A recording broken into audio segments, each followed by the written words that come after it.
ağayın kırgı basmanım, ağlasam da üzüldüler, aklıma hava basmanım, bağlımın şırgın getirdi. Olan gönlüm belli, üç katmanın bakandı, ümürün solun şehri, burada sarıkta sarıkları. Usanızı bağlamın, başımın şanı sarındım, ağayım kuvaz bağır ver, çeşemden şahit alındı.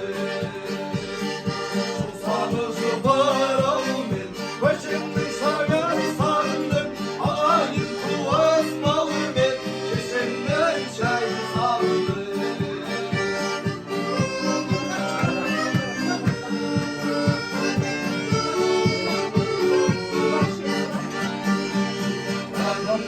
Yürüyün kapaklar, halısan gönül sarıldı. Gel ahı aytanday, davulsan gönül sarıldı. Avludan göçteymiş gibi, havada böyle üstüyle.